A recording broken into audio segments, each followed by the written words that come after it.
The doors of the upscale hotel swung open, and I was greeted by the luxurious light of an opulent chandelier. In the entrance, elegantly dressed people gathered, with women in glittering dresses engaging in graceful conversations. The moment I laid eyes on this scene, I felt a small pang in my chest. I was supposed to be the main person of this party. Yet, I could feel no warmth of celebration for my presence anywhere in this place. It was my 30th birthday. My family had invited me, saying, "Since it's a special occasion, let's celebrate it grandly." And I had decided to meet them after a long time. We had been estranged for a while, but I thought it might not be so bad to be celebrated by my blood-related family. However, I was naive. As I stood in front of the reception, the staff member looked me up and down. "Are you on the guest list?" he asked, with an expression as if he were looking at someone out of place. I confidently stated my name. However, he looked puzzled. "Please wait a moment, miss," he said. While I waited, puzzled myself, my mother Maggie and my sister Christina eventually appeared. They were dressed up and wore the smiles of upper-class ladies, but their expressions slightly clouded over when they saw me. "Oh, Isabella, you're here," they said. "It's been a while," they said, but there was a subtle coolness in their voices. "But there's no seat for you, Isabella," they continued. "What? What do you mean?" I was in disbelief. My mother continued without breaking her smile. "The party reservation was made quite some time ago, and it's too late to add a seat now. Why don't you have a meal at a pub nearby? Isn't that a good idea?" I was taken aback. A pub? Was this a joke? I was supposed to be the main person of this party. True, I had kept some distance from my family, but I was still supposed to be invited by them. Seeing my expression, Christina shrugged. "Well, you work at a pub, right? It might be more comfortable for you there," she said, her tone clearly contemptuous. I tried to say something, but no words came out. They just saw me as the sister who works at a pub. "Don't take it the wrong way, Isabella. It's just that there's a place that suits you," my mother said with a kind voice, but the thorn in her words pierced my heart. It was as if they were saying I didn't belong there. My vision blurred slightly. Frustration, sadness, and anger all mixed together and choked up in my throat. Yet, I just smiled. "I got it. Sorry to have bothered you," I said. I turned on my heel. They looked almost relieved. Without looking back, I left the hotel. The cold night air caressed my cheeks. The bright lights of the party venue faded into the distance. As I walked, I thought back on my life. From childhood, I had been the daughter who couldn't make the grade, in my mother's eyes. My sister was academically excellent, sociable, and the pride of the family. I loved baking, but that was considered just a hobby. Yet, my father was different. He always said my cakes were delicious and ate them with joy. He smiled proudly every time I got better at baking. However, he passed away from an illness when I was 12. Before I could recover from the loss of my father, my mother remarried. My stepfather showed little interest in me, favoring my sister instead. To him, my sister was a daughter to boast about because of her academic and social successes. I became like air within the house, unacknowledged no matter what I did. Still, I wanted their recognition and kept striving tirelessly. But no matter how much I tried, I never appeared successful in their eyes. Nevertheless, I continued on my own path. After graduating from a vocational school, I left home, stopped communicating with my family, and began my apprenticeship at a 3-star restaurant in France. I had always been passionate about baking and studied pastry, but I felt the need to learn authentic techniques in France. It was lonely and challenging at first, not understanding the language and being in a foreign land, but I honed my skills and continued to challenge myself. Through trial and error, I gradually gained confidence and eventually decided to open my own shop. Opening the shop was not easy, and I faced many challenges. There were times of financial hardship and periods when sales did not grow as expected. However, I never gave up. My passion for baking and the experience I gained through trial and error supported me, and gradually more customers came, and my reputation grew. Now, gourmets from around the world seek my cakes. Seeing this, I feel that my efforts have been rewarded, and these moments bring me the greatest joy. No matter how tough the road, I have learned the importance of believing in myself and continuing to walk my path. Yet, my family still sees me as just a pub worker. My sister Christina is married to Nicholas, an investment banker. Nicholas is an elite in the finance industry, dealing with asset management and mergers and acquisitions, and not only does he have a high income, but he is also well known in social circles. Due to his job, my sister Christina is often invited to glamorous parties and upscale restaurants, leading a wealthy life. Of course, her lifestyle is not due to her own efforts, but all thanks to Nicholas. My parents also enjoy a luxurious life with the help of Nicholas's support. They live in an affluent neighborhood and enjoy days free of inconvenience with travels and shopping. I suddenly laughed to myself. That's enough. People don't change that easily. At that moment, I decided to never contact my family again. I don't need their recognition to be myself. There are others who value me. I looked up at the night sky and took a deep breath. The cold air seemed to calm the anger deep in my chest. My life wouldn't change one bit without my family. With that thought, I slowly walked towards my home. Suddenly, my smartphone vibrated. It was a message from Jonathan, my manager. "Isabella, it's an emergency. Come to the shop immediately." Jonathan's voice was unusually urgent. I was startled and involuntarily stopped. "Jonathan, what happened? Explain to me." "I'll explain later. Just hurry, Isabella." His tone suggested something serious. I immediately turned around and ran to the shop. When I arrived, the shop was dark and eerily quiet. "Jonathan, are you there?" I called out nervously. At that moment, "Happy birthday, Isabella." Suddenly, the shop lit up brightly, and the smiling faces of the staff spread before me. Surprised, I stood still with my eyes wide open. On the counter, there was a special birthday cake made just for me. The staff popped crackers and surrounded me with smiles. "Happy birthday, Isabella. Congratulations on turning 30. This is our way of saying thank you for all you do, Isabella." The warm words from everyone filled my heart. Even if my family didn't recognize me, there were people who truly valued me. Holding back tears, I slowly smiled. "Thank you, everyone. Really, thank you." I was touched by the warm celebration from the staff and suddenly wondered, "But how did you know I was coming back?" When I asked, Jonathan smiled sheepishly. "Actually, we sent a surprise birthday cake to the hotel for you, but when the staff told us you had left, we decided to celebrate here instead." "Oh, I see." I was surprised but felt a warm glow in my heart. I was overwhelmed with gratitude to have colleagues who cared so much for me. "Jonathan, everyone. Really, thank you." Jonathan smiled broadly and said, "Now, let's eat the cake." Everyone cheered. At that moment, I truly felt that my real family was right here. I am known as a talented patissier who owns a famous patisserie called Patisserie Éclat, with 3 stores. My shop is loved by many for its innovative sweets and refined ambience, and its reputation is so widespread that reservations are often booked 3 months in advance. Harvard professors and upper-class individuals are regulars, and gourmets regard it as a must-visit establishment. My name has become well known through various media and food enthusiasts. Yet even with such success, I had never once shared this with my family. I kept my distance from them, rarely exchanging words. I had no interest in sharing my success or deepening my relationship with them. From a young age, they had dismissed my dream of becoming a patissier as an unstable job. When I decided to attend a culinary school after middle school, my mother and sister did not understand my decision. They valued stable professions, social status, and financial power and questioned the path I chose.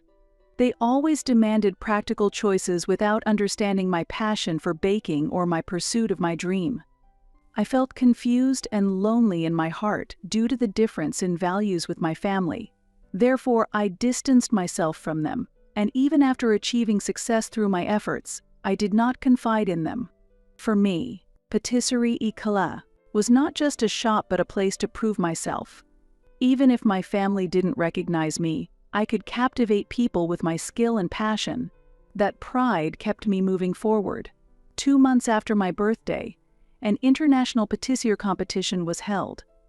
Our Patisserie Éclat team won the competition. Top patissiers from around the world gathered to compete under strict judging for their skills and creativity. I led the team and poured all my efforts into it. When the results were announced, a rush of joy and relief overwhelmed me, and tears flowed. The news of our victory spread both inside and outside the industry, attracting even more attention to our shop. Amidst this, one day, a famous gourmet TV program contacted us for an interview. Although I had avoided public appearances, I saw this as a good opportunity to let the world know about the hard work of my staff, so I decided to accept the interview. Little did I know that the broadcast would have an unexpected impact on my family. Time passed since the day of the interview, and finally the day of the broadcast arrived. I gathered with my staff in front of the TV in the shop, nervously awaiting the moment. The screen showed me, somewhat bewildered by the unfamiliar interview, discussing the shop's dedication, and my staff earnestly engaged in their cooking. Cheers erupted every time our shop was mentioned, and we shared smiles among ourselves. The host on the screen introduced Patisserie Éclat as a renowned shop loved by gourmets around the world, and I watched the broadcast with a sense of pride. As soon as the broadcast ended, my smartphone rang. It was from my mother, Maggie. I pressed the answer button with a bit of surprise, and immediately my mother's excited voice came through. "Hello, Isabella. What is all this about?" Her voice was full of surprise and confusion. "What do you mean? I just saw it on a TV show. What's this about your shop, Patisserie Éclat? Aren't you working at a pub?" I took a deep breath and replied calmly, "Mom, I'm sorry. Actually, I'm not working at a pub. I'm the owner of Patisserie Éclat." "What? So that shop they said was booked out for 3 months. That's yours?" "Yes, Mom. I've always wanted to master baking pastries, and now it has become a famous shop visited by gourmets worldwide." There was a gasp from the other side of the phone. "But Isabella, why didn't you say anything?" I chuckled bitterly. "You and Christina always dismissed my desire to become a patissier. You said baking was just playing, and that it wasn't a stable job." My mother was silent. That's why I stopped explaining. I thought I had to prove it by myself. There was a small sigh from my mother. "I see. But Isabella, your shop is very popular, right?" "Well, yes." "Then shouldn't you promote it more?" "What?" "This is perfect. Let's throw a party to celebrate your success. I'll invite lots of people I know. It's a chance to spread your shop's name even more." "Wait a moment, Mom," I said, as I frowned. When my mother talks about people she knows, it always involves Christina or relatives and others who are just there to maintain her own social standing. It didn't seem like she was truly thinking of my best interest. Frustrated by her words, I exhaled deeply and hung up the phone without another word. Whatever her scheme was, it had nothing to do with me. However, weeks later, I found myself reluctantly at the event my mother had planned. Isabella's success celebration party was held on a grand scale. The guests were mostly acquaintances from my mother's social circle, business associates of Christina and her husband Nicholas, and others who seemed to want to capitalize on my success. I wasn't keen on it. It felt like I had been dragged there. "Isabella, it's a party for you, so try to enjoy it." My mother said that with a smile, but her eyes lacked genuine affection, and I could see the cold calculations as if she was appraising merchandise. I sighed and decided to play the role assigned to me. I had to perform the duties of the main character and behave in a way that did not disrupt the atmosphere of the event. As I was pondering this, a blond man in a suit looked at me with interest. He approached me, seeming a bit perplexed, and spoke. "Hello, I'm Nicholas, Christina's husband. I paused for a moment. My sister's husband? Nice to meet you, I'm Isabella. I exchanged a handshake while hiding my surprise, and Nicholas showed a complex expression. Actually, I only learned about you recently. I saw the feature on Patisserie Éclair on a TV show, and asked Christina if you were her sister, and she finally admitted it. I see. I responded with a dry smile. I thought she was an only child since you weren't at our wedding, but I was surprised when I saw the TV show, to have such a successful sister. So my sister had been hiding my existence. My sister wanted to pretend I didn't exist. To her, having a sister who aspired to be a patissier was probably an embarrassment. I didn't hear it that way. Nicholas furrowed his brow, looking troubled. Nevertheless, your desserts are incredible. They're all so delicate and beautiful, almost like works of art. Thank you. But honestly, I didn't want to come to this party. I figured as much. Nicholas chuckled softly. Still, the fact that you came means you haven't completely given up on your family, right? I was at a loss for words. Indeed, if I had intended to cut ties completely, I wouldn't have shown up at the party at all. Let's see how this goes, I said, smiling ambiguously as I gently gripped the dessert knife in my hand. Within my family, I had always been a surplus presence. But now, things are different. I had made it this far on my own strength. And no matter how Christina treated me, I'm now living with pride. After being freed from the stifling party, I was finally able to return home. Reflecting on the uncomfortable time at the glamorous venue, I sighed. Indeed, the distance between me and my family was not easily bridged. A few days later, I received a call from Christina. Isabella, I want to celebrate a friend's birthday at your shop. You'll prepare a special seat for us, right? I was surprised by her sudden request. My sister Christina, who had always denied my existence, was trying to treat me as a sibling. But it was clear that this was not a genuine approach. Christina, I'm sorry, but we're fully booked that day. I politely declined. However, Christina did not give up. What? But we're family, right? Can't you make an exception? Please? It's for a very important friend. My shop's policy is to treat all customers equally, I explained. Her tone became slightly colder. I see. Then, I'll ask for another day. Although she backed down that time, Christina repeatedly asked for special seating and VIP treatment afterward. Isabella, can't you reserve the entire cafe space for us? I'm bringing a group of investors' wives who know my husband. Could you prepare a special dessert set just for that day? Each time, I continued to refuse. I had no intention of giving special treatment just because we were family. Moreover, I felt a strong discomfort with Christina using my shop to conveniently improve her social standing. I had continued to pursue my dream and had built up this restaurant as a result. I could not sacrifice my principles or the way I conducted my business to meet my family's expectations. One day, after closing the restaurant, Nicholas was waiting outside. I need to talk to you, Isabella, he said, his expression serious. Isabella, let me ask you something. What do you think about Christina? What about her? You know she's trying to use your shop, right? What? I was surprised. Nicholas had suspected it. Christina told me she was supporting you because you're family, but actually, she just wants to use you for her own image. I nodded quietly.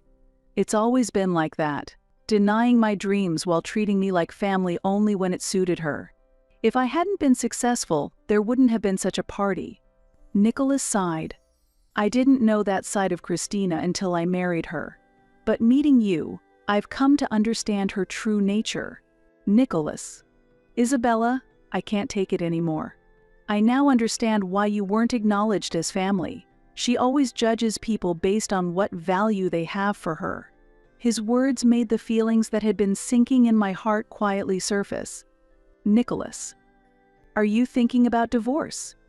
To be honest, I've already decided. Nicholas looked at me slowly. If I hadn't met you, I might have never realized this. But seeing your success, I've come to realize that life isn't about being controlled by someone else, you know. As I listened to his words, I felt a slight sense of salvation. It was several months later when I heard that Nicholas and Christina's divorce had been finalized. I wasn't particularly surprised when I heard the news. From what Nicholas had said that day, I had known that this was inevitable. However, what surprised me more was the subsequent change in my family. Once the divorce was finalized, Christina could no longer maintain the elegant lifestyle she had built up. Dependent on his income and social status, the divorce marked the beginning of her downfall. Moreover, my parents were also pushed into a financially difficult situation. Although they had lived a wealthy life, it was only sustainable with Nicholas's support. When the support ceased following the divorce, their savings quickly diminished. One day, I received a call from my mother after a long time. "Isabella, please, I need to talk to you." I hesitated, but decided to meet her in person. At the cafe where we met, my mother and sister looked like completely different people from before. They, who had worn luxury brands, were now in simple clothes and looked utterly exhausted. "It's been a while, Mom, Christina," I said, and both my mother and sister averted their eyes in apparent shame. "Isabella, I'm truly sorry about everything." My mother started quietly. "When you said you wanted to be a patissier, we looked down on you. But now, I finally understand just how much effort you've put in," Christina continued. "I also regret denying your dreams. It's too late to ask for forgiveness now, isn't it?" I stared at them intently. I'm not generous enough to forgive people immediately just because I received an apology. Both my mother and sister Christina slumped their shoulders. However, I continued. "But, I always wanted you to understand.